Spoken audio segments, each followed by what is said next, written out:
18 वर्षांचा इतिहास असलेल्या मुंबईच्या ऐतिहासिक अशा एशियाटिक सोसायटी ऑफ मुंबई या संस्थेची निवडणूक होऊ घातली आहे आणि 14 मार्चला त्यासाठीचं मतदान आहे। या निवडणुकीच्या संदर्भात राजकीयकरण होत असल्याची चर्चा काही वर्तमानपत्रांनी केली आहे, पण केवळ राजकीय पक्षाशी संबंधित कोणी त्यामध्ये सहभागी झाल्याने राजकीयकरण होतं हे चुकीचं आहे।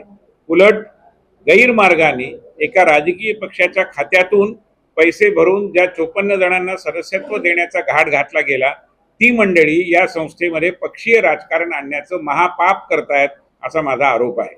आणि त्यामुळे अशा प्रकारच्या चुकीच्या गोष्टींना थारा देणाऱ्या, त्यांचं समर्थन करणाऱ्या व त्याबद्दल मौन बाळगणाऱ्या अशा कोणत्याही समूहाबरोबर न राहता एशियाटिकच्या सुबुद्ध मतदारांनी एशियाटिक टुमॉरो या नावाने मी स्वतः आणि माझ्याबरोबर जे 18 जणांचं पॅनेल या निवडणुकीकरता मतदारांचा पाठिंबा मिळवण्यासाठी मैदानात उतरलं आहे, त्याची पाठराखण करावी अशी माझी विनंती आहे।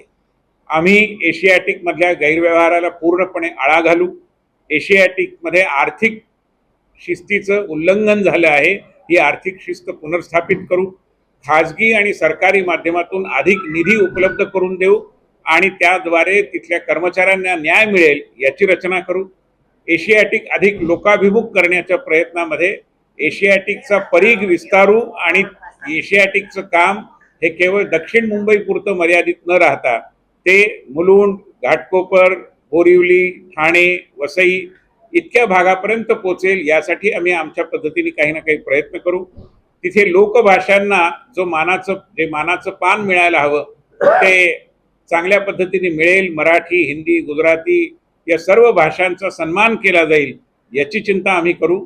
आणि एकूणातच एशियाटिक सोसायटी ही देशाच्या, महाराष्ट्राच्या आणि मुंबईच्या इतिहासात एक महत्त्वाची संस्था असल्यामुळे या संस्थेच्या भवितव्याची राष्ट्र प्रथम हे धोरण ठेवून सर्व प्रकारची चिंता करू।